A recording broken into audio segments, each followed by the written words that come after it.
Marami talaga ang napapasana all na lang kay Sunshine Cruz dahil pinanindigan siya ng gambling tycoon and businessman na si Atong Ang at inamin niya talaga na girlfriend niya si Sunshine Cruz.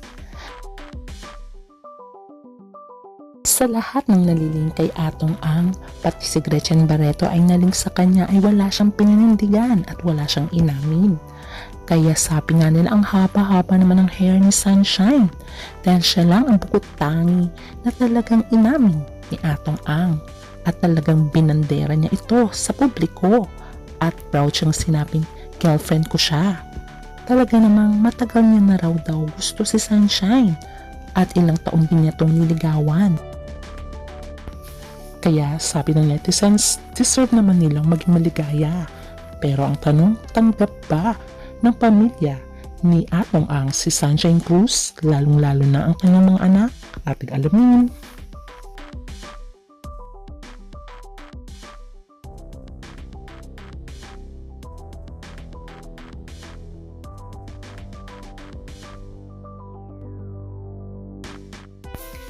Isa sa pinakamaganda at makinis at pinaka-sexy ay si Sunshine Cruz kahit 3 na ang kanyang anak. At isa rin siya magaling na artista at singer dahil naman lahat naman ng mga Cruz ay talagang magagaling dahil galing siya sa angkan ng mga Cruz. Siya ay kinasal kay Cesar Montano pero after ilang years ng pagsasama nagkaroon sila ng 3 anak, sila ay naghiwalay. Ayon kay Sunshine ay naging magkaibigan naman sila ng kanyang dating asawa at makikita naman sa larawang ito na blended family nga sila at masaya sila dahil magkaibigan na rin si Sunshine at ang current girlfriend o asawa ni Cesar Montano. Makikita din dito na kasama ni Sunshine ang 3 anak ni Cesar sa current girlfriend niya. Kaya sabi niya wala nang problema sa amin at co-parenting na lang kami ni Cesar ayon pa kay Sunshine. Kaya naman na magkaroon ng relasyon si Atong Ang at si Sunshine Cruz at pinanindigan ni Atong Ang si Sunshine ay laking tuwa ni Cesar Montano at sabi niya deserve naman ni Sunshine na mahalin at maging masaya. Kaya saludo ako kay Atong Ang ayon pa kay Cesar Montano. Pero alam niyo ba nakasal si Atong Ang kay Iris Ang? Hanggang ngayon ay hindi pa annulled ang kanilang kasal. Although matagal na silang hiwalay, pero nananatili pa rin ang kanilang pagkakaibigan alang-alang sa kanilang mga anak. Ang maganda kay Atong Ang, lahat ng kanyang mga anak ay nakatapos na at may magandang buhay.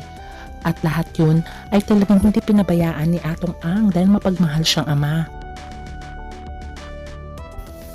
Pero ang tanong ng karamihan, tanggap kaya ng pamilya ni Atong Ang si Sunshine Cruz?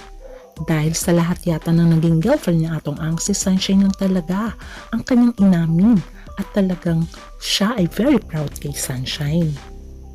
Ayon sa mga source at ayon na rin kay Christopher Min ay okay lang sa pamilya ni Atong Ang na magkaroon siya ng girlfriend kung saan daw maligaya ang kanilang ama pero walang kasal. Ito daw ay malinaw sa lahat ng karelasyon ni Atong Ang na walang kasal basta maligaya lang silang maging boyfriend at girlfriend. Kasi dati pa ay inamin na nga ni Atong Ang kahit daw meron siyang mga babae at meron siyang mga girlfriends ay hindi niya daw ipagpapalit ang kanyang pamilya. Kaya sabi nga nila, kawawa naman si Sunshine, walang kasal. Pero ang importante ay tanggap siya ng pamilya.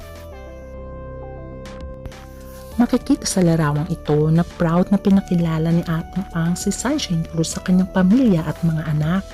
Kaya naman tanggap nila si Sunshine. Pero sabi nga ng mga netizens, okay lang yun.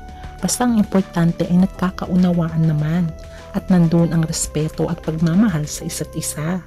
Ang importante ay hindi pinipilit ni Sunshine na siya ay pakasalan ni Atong Ang dahil alam niya na may original wife. At ang maganda pa ay tanggap naman ng original wife si Sunshine Cruz. Ang katotohanan ay matagal nang hiwalay si Iris Ang at si Atong Ang. Pero ang pakiusap ng kanyang mga anak na kahit sino pa ang babae na mahalin ng kanilang ama ay wag na wag ipagpapalit ang kanilang ina at wag iaanal ang kanilang kasal. Yun lang ang pakiusap ng mga anak kay Atong Ang at yun naman ay pinanindigan ni Atong Ang.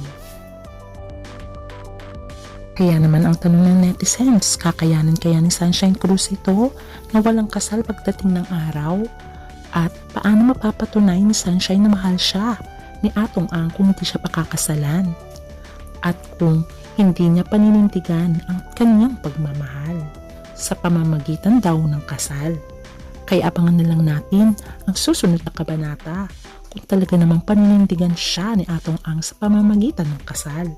Pero ang importante ay tinanggap siya ng pamilya ni Atong Ang. Kaya abangan na lang natin ang susunod na kabanata. Hanggang sa muli. Bye!